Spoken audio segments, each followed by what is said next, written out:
Look at this video. On December 25, 2010, Gladys Cordoba recorded this video in the enigmatic area of Marcahuasi in Peru. Or this other one.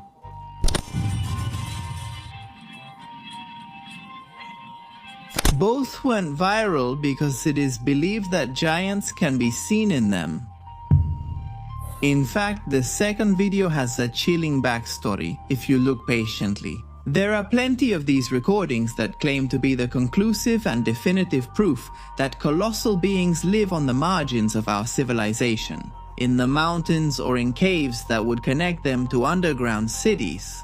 But let's not get ahead of ourselves, this is curious. Cultures that never knew each other talk about the same thing. They all talk about the existence of giants.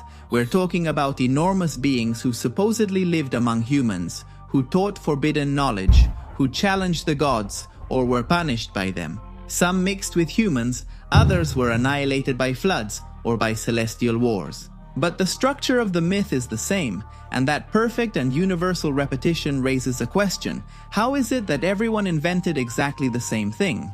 Or, more importantly, what if it wasn't an invention? Today we'll discuss a YouTuber who vanished after filming something allegedly revealing.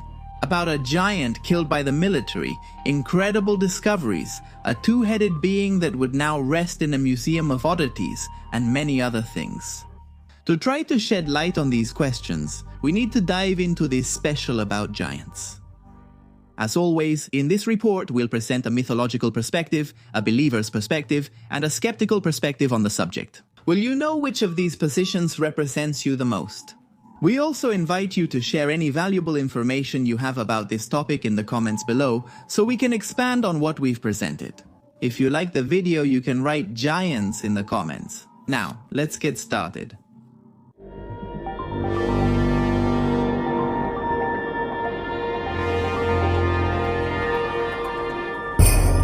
The giants in mythologies. In the beginning, many of the civilizations we know told the same story. The world was young, the gods walked among men, and the giants inhabited the earth. They were the first, the oldest ones, who built mountains, moved rivers, and raised the stones that would later become temples, but something changed. The gods became enraged or man rebelled. The breaking point varies based on the group's worldview. All that is known is that an event of great impact changed the rules that had been established until then. From that moment on, humans as we know them began to develop. What remained of the giants was a fragmented memory, unearthed bones, names repeated in forgotten prayers, and testimonies as ambiguous as they are suggestive. Genesis 6:4 in the Old Testament contains a phrase that has puzzled theologians and archaeologists for centuries. I quote, "There were giants on the earth in those days, and also afterward, when the sons of God went to the daughters of men, and they bore children to them. These were the mighty men of old, men of renown." The original word in the text is not giants, but Nephilim, which comes from the Hebrew naphal and means to fall. Some translators interpreted them as the fallen ones, others as those who make others fall, so in this case, the presence of giants may be due to a translation error. In apocryphal or non-canonical texts, especially the Book of Enoch, their story is detailed with almost disturbing precision according to Enoch. A group of angels, the Watchers, descended from heaven to join with human women. From that union, giants were born, beings of enormous size and wisdom, who taught men forbidden knowledge such as metallurgy, astronomy, and magic. But their power became a threat, and the Great Flood was the divine punishment to wipe them from the face of the earth. What's unsettling is that this same structure, mixing celestial beings with humans, the birth of a powerful race and its destruction, appears in dozens of cultures as we mentioned. Let's look at another example. Long before Zeus, the world belonged to the Titans, Kronos, Rhea, Hyperion, Atlas. They were primordial forces, children of Gaia and Uranus, and their size was enormous. As great as their power, they ruled during the Golden Age, a time of abundance and balance, until the Olympian gods rebelled. The war between the Titans and the Olympians, the Titanomachy, lasted 10 years and ended with the defeat of the former. The survivors were imprisoned in Tartarus, a prison deeper than hell itself. Then came the giants, born from the blood of Uranus when he was mutilated by Kronos. They were even more savage than the Titans, and their final rebellion, the Gigantomachy, was the desperate attempt to take back the world. But they were defeated as well. The Greeks believed that every mountain was the petrified body of a giant killed by Zeus's lightning bolt in the frozen north. Scandinavians shared a different version. The Jotnar, or ice giants, were the first creatures in the universe, born from the chaos of Ginnungagap. Did they precede the gods? The first of them, Ymir, was so big that from his body the gods created the world. His flesh became the earth, the oceans, and his skull became the sky. Every element of the cosmos was literally part of a dead giant. Over time, the Jotnar were demonized and considered enemies of the gods and representatives of chaos, but in the oldest texts they were not evil, which is worth pointing out. That makes them strangely similar to the Titans and all the colossi that existed before ordinary man. Across the ocean in Mesoamerica, the Nahua peoples also mention giants. According to the legend of the Five Suns, the world experienced multiple eras. In the first sun, the Kinametsina giants, who were over 4 meters tall, ruled the earth. They were destroyed by the gods because of their arrogance. When the sky collapsed on them, their bones, the Aztecs said, could still be found buried beneath the mountains. In the legends of the Dogon people of Mali, there is talk of the Nomo, amphibious beings who descended from the sky and taught astronomy and wisdom to humans. Although they were not described as giants, in the physical sense, their symbolic stature and celestial connection link them to the Nephilim of Genesis. In Pacific islands like Fiji and Samoa, there were also stories of giant ancestors who built the stone temples, which still defy architectural logic today. The ancient Egyptians spoke of the Shemsuhor, a race of kings who ruled Egypt before the pharaohs, when the gods still walked among them. And in Madagascar, oral tradition mentions Basimba, a huge and ancient people, exterminated by the smaller men who came after. Amazing. Well, this is just the beginning, to say the least. When Spanish conquerors arrived in America, they heard so many stories about giants that some chroniclers claim to have seen human bones of enormous size. Patagonia giant land. When Fernando de Magallanes' expedition crossed the southern coasts in 1520, the European world still hadn't finished imagining what lay beyond the edge of the map. The cold, the wind, and the empty shores of what is now southern Argentina gave rise to one of the most persistent legends of exploration, that of the Patagonian giants. That territory, which chroniclers described as hostile and silent, became for centuries the setting of one of the most repeated stories of the New World. It all began, as so often happens, with a written account. Antonio Pigafetta, the expedition's chronicler, recorded in his diary a scene that would become a turning point in the European imagination. One day, while the crew was repairing the ships in the area of Puerto San Julián, a man of enormous proportions appeared on the beach. Pigafetta described him as a being of such height that the heads of the tallest Spaniards barely reached his waist. The giant danced, threw dust over his head, and seemed as innocent as he was bewildering. Magellan, surprised but curious, ordered one of his men to imitate his gestures to gain his trust. Thus, says Pigafetta, began the first contact between Europeans and that people of enormous men. That episode, recounted with the fascination of someone setting foot in an unknown world, was enough to seal a name. Patagon. It's not entirely clear where the term comes from. Some say it derives from the word pata grande, referring to the size of those men's feet. Others relate it to a character from a chivalric novel. Called that one way or another, the name was recorded on the maps. Since then, the region began to be called Patagonia, the land of the Patagons, or simply the land of the giants. During the following years, other travelers confirmed the myth. Upon their return to Europe, the chronicles multiplied, and each account increased the height of the southern inhabitants. Some said they were 3 meters tall, others 4 meters. The stories spoke of entire tribes of giants who lived at the end of the world, hunting animals with man-sized bows and walking barefoot on the coasts, leaving footprints sailors claimed to see. Maps from the 16th century even included illustrations of giants in the far south, as if they were a natural part of the geography. As the centuries passed, scientific expeditions tried to verify what imagination had exaggerated in the 18th century. British and French sailors traveled through the region and found no traces of such enormous beings. They did find indigenous peoples who were taller than the European average, like the Tehuelche, who could be as tall as 1.90 meters, while the average European was just over 1 meter tall at that time.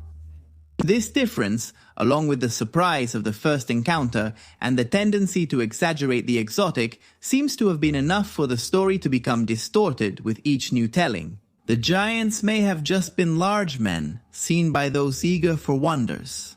However, the myth never disappeared. Centuries passed, the South became populated, and giants continued to appear in travelers' tales, books, museums, and circuses. That's where the story gets darker and intertwines with another story. Strangest of all is the tale of the alleged two-headed giant called Cap d'Oise. The two-headed giant. The story of Cap d'Oise began to circulate in the 17th century. According to popular accounts, Spanish sailors reportedly captured a being over 3.5 meters tall on a southern South American beach, with 2 heads and a perfectly human body. Some texts mention that it was found in the Patagonian region, which fueled the connection with the giants of Magellan. The sailors, impressed, would have taken him captive, and during an escape attempt, Cap d'Oise would have died, pierced by a spear. His body, preserved and later mummified, would have ended up in England, where it was exhibited for decades as a curiosity. From there, the story enters the realm of the verifiable. It is known that at the beginning of the 20th century in an English town, there was an exhibition of strange phenomena known as Burnbeck Pier, and among its exhibits was the mummified body of a supposed two-headed giant. It was none other than Cap d'Oise. The newspapers of the time mentioned the attraction, although without proof of its South American origin. After several years on display, the body was reportedly acquired by a British collector and in 1959 moved to the United States.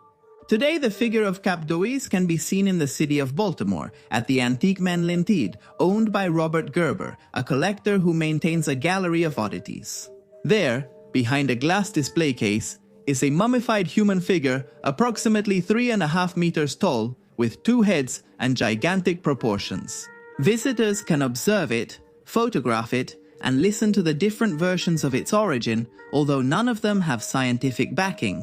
To date, no independent forensic study has been conducted, nor has any modern dating confirmed that it is a real body and not a composition. Historians who have tried to trace the origin of the supposed giant agree that there is no document from the 17th century that mentions Cap d'Oise, nor any transfer of remains from South America to Europe. Some experts in forensic anthropology point out that many examples of sideshow phenomena from the 19th and 20th centuries were creations made with real human parts, combined with taxidermy techniques. A common practice in Victorian oddities shows. Even so, the image of Cap d'Oise has become iconic. For many, it is the materialization of the Patagonian myth, the visual proof that the public was looking for to believe that in some remote corner of the southern world, giants once existed. But Patagonia would not be the only place on Earth with this kind of stories. Giants. In Ecuador, when talking about the deep past of the southern mountains of Ecuador, in the province of Loja, you come across a story that contains some very interesting elements.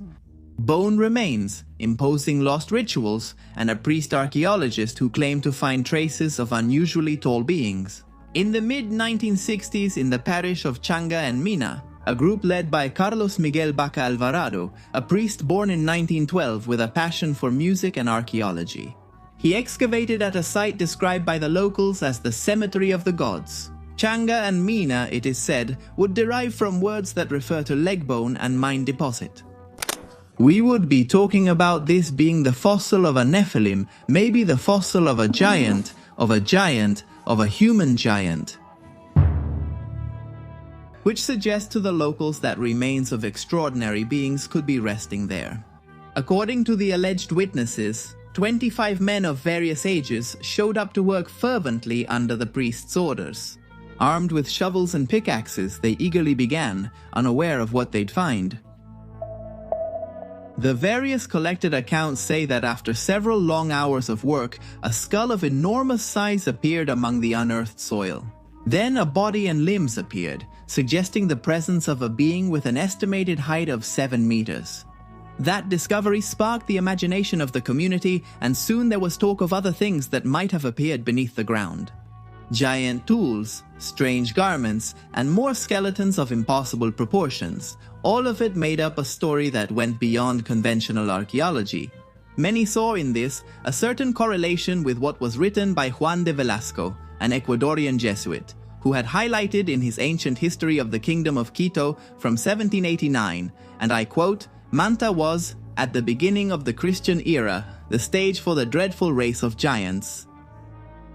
Vaca Alvarado kept the remains he found in a small personal museum until 1999, the year he passed away. Nowadays, part of the discovery can be seen at the Jungfrau Park in Switzerland, a theme park designed to showcase unsolved mysteries from around the world. This park was designed by Erich von Däniken, author of several books claiming extraterrestrial influences on human culture, including the bestseller Chariots of the Gods, published in 1900. Däniken is one of the main figures responsible for popularizing the hypotheses of paleocontact and ancient astronauts. The ideas put forward by this person are rejected by practically all scientists and academics, who categorize his work as pseudo-history, pseudo-archaeology, and pseudo-science. At the beginning of his career, Erich von Däniken was convicted and served time for several charges of fraud or embezzlement. In fact, he wrote one of his books in prison. But let's get back to the giant of Ecuador in 2023. A newspaper article from El Universo noted there's no official record of the skeleton's measurements or scientific publications supporting the 7-meter height. Other journalistic sources mention that some bones were sent to the renowned Smithsonian Institution in Washington District of Columbia, which reportedly lost track of them.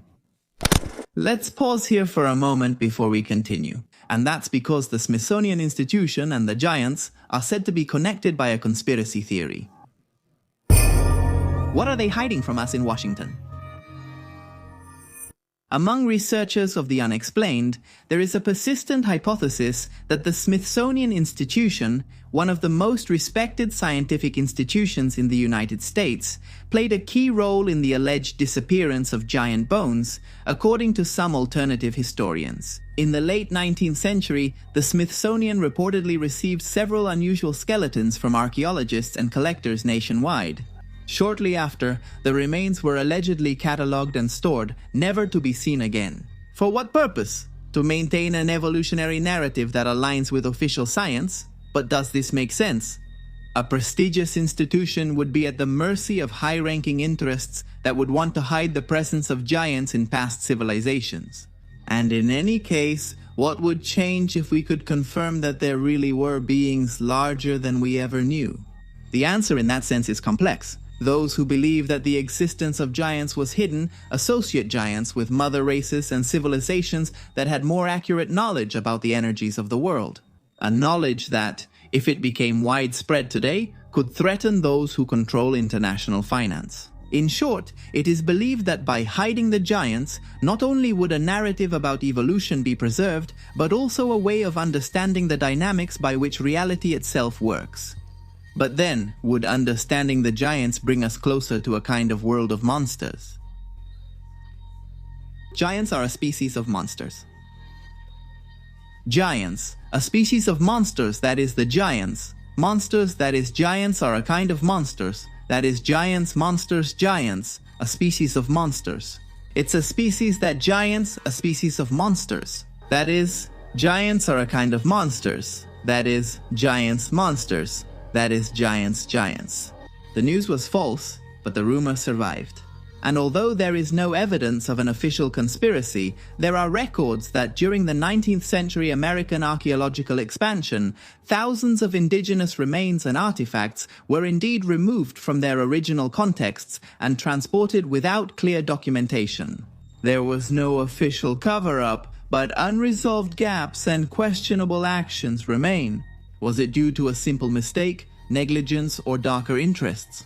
Those who claim that conspiracy theories are completely unfounded argue that traditional archaeology can easily explain all the findings that have been made in recent decades. But is that true? Let's analyze some cases where controversial discoveries were made, findings that were often eventually confirmed as frauds, but in other instances left a lingering doubt that still remains. Is it being archaeological anomalies? In the 19th century, amid an archaeological and scientific craze, news emerged that seemed like something from science fiction. Excavators, farmers, and treasure hunters reported finding human skeletons of impossible sizes, 3, 4, or even 5 meters tall. Local newspapers in the United States, Ireland, South America, and Asia published headlines about antediluvian giants, colossal men, and vanished races. For the first time, myth and science seemed to intersect, though only briefly. The first and most famous of these cases was the Cardiff Giant, discovered in 1869 in the state of New York. 2 workers were digging a well when, about a meter underground, they found what appeared to be a huge petrified body almost 3 meters long. Thousands of curious people came to see it. The newspapers called it the find of the century. People talked about it as irrefutable proof of the biblical giants until the truth came to light.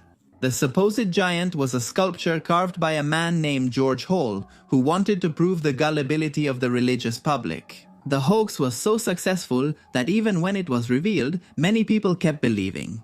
And the idea that giants once existed had an appeal stronger than any denial. However, the Cardiff case was just one of hundreds. In the following decades, similar discoveries were reported. Miners from Crittenden, Arizona, found giant bones and an unusually large skull in Lucerne Valley, California. Large skeletons discovered in Irish caves in the late 1800s were noted. A newspaper published the photograph of a skeleton over 3 meters tall that had supposedly been found near Antrim. Some of those reports were quickly dismissed as false or exaggerated, but others were never investigated. And strangest of all, in many cases, the remains disappeared very soon after being found. There are no verified photographs or bones in museums, only old articles, oral testimonies, and the persistent feeling that something was lost. One of the most debated cases comes from the Nevada desert, in a cave called Lovelock. In 1911, miners searching for guano discovered human remains mixed with ancient artifacts. Among them, according to reports, were skeletons of exceptionally tall individuals with reddish hair, who supposedly belonged to a race of cannibal giants. Exterminated by the ancestors of the Paiute people, the Paiute had already been telling that story for centuries. The Sitika, red-haired giants, had terrorized the tribes until they were finally cornered in a cave and burned alive. Some local researchers like Adrian Mayer and Don Monroe reviewed the records of the Nevada Museum and confirmed that human remains had indeed been found in Lovelock, but none of anomalous size. Did the confusion arise from bad measurements and sensationalist stories, or so it is supposed? Even so, the myth is still alive. For many, the Sitika were real, and the cave is their silent tomb. But beyond the bones, there are also giant footprints in stone found in South Africa, Sri Lanka, and Turkey, which some interpret as petrified footprints of ancient giants. The most famous example is the so-called Goliath's footprint, or God's footprint, near Mempusuli, South Africa. A depression in the rock that, when viewed from a certain angle, looks like a human foot over a meter long. Geology explains that it is a natural formation in sandstone, eroded. Look at the image. What do you think? For believers, another possible proof of the existence of giants would be the enormous monuments that would have been erected by these beings. The monuments? Even if bones vanish and records are erased, the monuments remain, so massive they seem shaped by hands bigger than ours. On every continent, there are ruins that defy logic, temples that seem to come from a time when human strength was not a limitation. There, among the immense blocks and the traces of unknown tools, a question arises that never seems to be fully answered. What if giants really existed? Here is the proof. What remains? In Lebanon's heart, on an ancient plateau, stands the Baalbek complex. There, at the base of the Temple of Jupiter, are some of the largest stone blocks ever carved by humans. Each weighs 800 to 1,200 tons. One of them, known as the Southern Block, or the Stone of the Pregnant Woman, weighs over 1,000 tons and is more than 20 meters long. To put it in perspective, even with the most modern cranes, it wouldn't be easy to move a stone like that, and yet, someone did it, more than 2,000 years ago.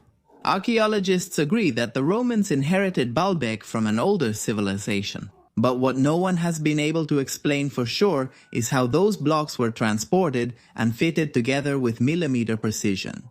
Some claim it was the work of lost advanced engineering, while others say it was a physical force that would be impossible today. In alternative theories, the idea arises of primordial giant workers, capable of moving mountains, who left their mark on the architecture of the gods. In Cusco, at 3,500 meters above sea level, stand the walls of Sacsayhuaman. Stones weighing several tons are fitted together without mortar, joined so perfectly that not even a sheet of paper can fit between their joints. Each block has an irregular shape, as if it had been melted and molded in place. Something that the Incas, with their technology, achieved on that scale. The Spanish chroniclers, when they saw the ruins for the first time, believed they had been built by demons. Modern archaeologists attribute the work to the Inca civilization. The truth is, the exact carving and transportation techniques remain unclear. In England, the Celts also spoke of giants. They said Albion, the island's first inhabitant, was a giant descended from the Titans, and he was. It was he who taught men to erect stone circles in honor of the gods. The most famous of them, you surely already know it, Stonehenge, according to one of the medieval versions of the Arthurian myth. The stones of Stonehenge were brought from Ireland by the wizard Merlin with the help of giants who placed them in circles on the Salisbury Plain. Today we know that the monument dates from between 3000 and 2000 before Christ, and that its builders were Neolithic people without metal tools. Even so, the stone blocks weigh between 25 and 40 tons and come from quarries located more than 200 kilometers away. The logistics of that transport, without wheels or suitable draft animals, remains a mystery. Tiahuanaco, one of the ancient world's most mysterious cities, sits over 3,800 meters above sea level on the Bolivian high plateau, just a few kilometers away. In Pumapunku, there are stone blocks carved with such perfect precision that even with modern tools it would be difficult to replicate. The cuts look like they were made with industrial precision saws, and the angles are perfect. That was all done over 1,500 years ago. Some alternative researchers, like the aforementioned Erich von Däniken, claim that Pumapunku was built by a pre-flood civilization or by non-human beings. Others propose something more earthly, but equally unsettling, that its builders were men who were much larger and stronger, belonging to a lost race. The Aymara legends reinforce that view. According to tradition, the gods created stone giants who built the first cities before the great cataclysm that destroyed the world.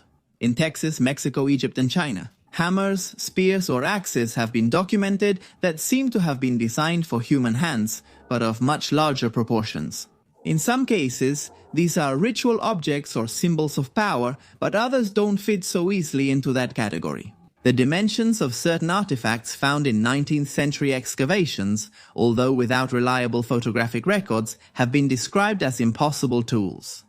For those who believe in the existence of giants, they are the missing pieces in a puzzle that history refuses to complete. Others go even further and believe that giants may never have gone extinct. And that's how our story goes back to the beginning. A giant killed by the military. You don't have to Google much to find videos like the ones we saw at the beginning of this report, videos that can easily be debunked, videos that will surely multiply in the coming years. When we can't distinguish between what's real and AI made? What not everyone knows is the story about an alleged giant taken down by the military.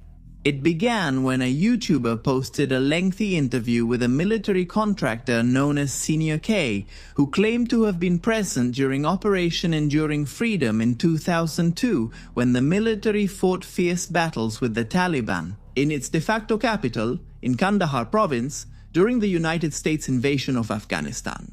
According to Senior K, the American soldiers had discovered that the rival forces had a hidden weapon, a living weapon. The giant stood 4 meters tall, with bright red hair, 6 fingers, and 2 sets of teeth. The creature, known as the Kandahar giant. It even killed a special forces soldier with a spear before the rest took it down after 30 seconds of gunfire. The army reportedly hid the creature's body. Is it reasonable to believe giants are being trained as pack animals or combat beasts? Does this make sense in a world where the lethality of technological weaponry increases by the second? Could it be that humanity's need to dominate others has reached such surreal levels?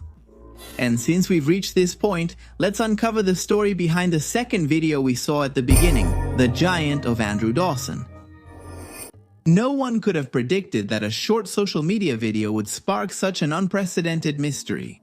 In April 2022, Andrew Dawson, who until then had used his TikTok account to share everyday moments of his life, he posted a clip captured from a moving vehicle in which he pointed to the snowy peak of a mountain and claimed that there was a giant up there. The mountain was later identified by several media outlets as Whistler's Peak, near the national park in the Jasper, Alberta region, Canada. That video went viral and changed the course of Dawson's life. What followed was a series of events that blend mystery, doubt, conspiracy theories, and the absence of clear answers. After the video went viral, Dawson revisited the site to investigate and posted more videos. In one, he claimed to have been stopped by an alleged CIA agent who prevented him from entering an area he considered public. In another, he claimed that he had recorded an unknown object over the mountain and that there were 2 helicopters carrying a box at the site. But then, in a surprising twist, Dawson posted a video in which he confessed that all the videos he published were scripted. Days later, he denied that confession by saying, and I quote, "My videos weren't fake, they didn't force me to stay silent again." After that, he disappeared, he didn't post again. There was no clear confirmation of his whereabouts. On July 1st, 2022, an obituary appeared in the local newspaper Campbell River Mirror, announcing his death, giving his full name, date of birth, and his age. However, the notice did not detail the cause of death or circumstances. The authenticity of the obituary was never publicly verified, and there has been no official statement about the figure that Dawson filmed on the mountain, described as a giant, which also has not been verified as a human of extraordinary height. Independent analyses suggest that it could have been a telecommunications tower or an optical illusion from a distance. Anyone rereading this content creator's story today knows much of the information is nearly verifiable. Is Andrew dead, or did he simply decide to disappear? Was the figure on the mountain a real giant? Was there really intervention from secret organizations, or was it all just a very good invention? In any case, his disappearance is a modern mystery today, and for some, proof that someone powerful doesn't want people to know about the giants. As we mentioned a few minutes ago, science, however, has another stance regarding these beings, cataloging errors, journalistic exaggerations, unscrupulous inventions. Yes, all that and something more. Scientific perspective. To this day, science has not found verifiable evidence of the existence of a race of human giants. That is at least the official conclusion. No human skeleton over 2.7 meters has been authenticated under modern archaeological standards. No DNA remains have revealed a gigantic hominid species, and no fossil has been able to support what sacred texts have narrated for centuries. But even so, the topic persists, and that is also a mystery for science. Why does an idea without concrete evidence persist so much in human culture? The first point that anthropologists highlight is the historical misunderstanding. For centuries, peasants in Europe and Asia found large bones they thought were human, not realizing they were from mastodons or mammoths. In Greece, records from the 4th century before Christ are preserved. Before Christ were giant bones displayed in temples were venerated as relics of mythological heroes. Later, modern paleontologists determined that they were remains of extinct elephants. The mistake was understandable. In ancient times, the existence of extinct species was unknown, so anything that was large had to be human. Thus, during the Middle Ages, entire myths were built around these misidentified findings. Later science, by understanding the fossil record, corrected that interpretation. The giants were actually the petrified echoes of the megafauna that coexisted with the first humans. Another factor that experts highlight is the cultural and narrative distortion in societies where oral transmission was the norm. Each story grew larger over time. The strong would become a true colossus, or a titan, while the formidable enemy was described as a giant. In mythology, size often means moral or symbolic importance, not just physical. From an anthropological perspective, giants would be metaphorical representations of chaos, nature, or punishing gods. Thus, the Nephilim or the Jotnar would not be memories of real beings, but personifications of human fear of the unknown. However, there is a more delicate element. Scientists also acknowledge the existence of exceptional human individuals whose size defies common proportions. Cases like Robert Watlow, the giant from Illinois, who measured 2.72 meters in 1940, or John Rogan, who was over 2.67 meters tall. They are reminders that the human body can reach extraordinary heights.